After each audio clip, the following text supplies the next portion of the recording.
پیارا سائیں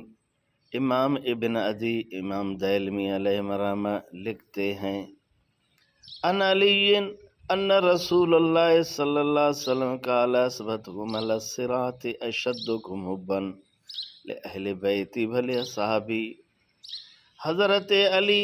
کرم اللہ وجہ روایت کرتے ہیں کہ میرے محبوب صلی اللہ علیہ وآلہ وسلم نے ارشاد فرمایا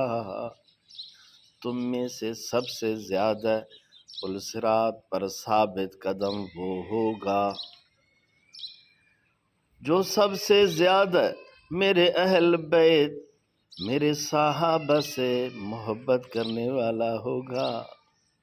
میری جان میرے دوست عزیز، یہ حدیث محبت اہل بیت اور صحابہ کرام رضوان اللہ علیہم اجمعین کی اہمیت ظاہر کرتی ہے اور دلالت کرتی ہے، اس بات کی طرف اشارہ ہے کہ وہ شخص ثابت قدم ہوگا جن کے دل میں دونوں کی محبت ہوگی۔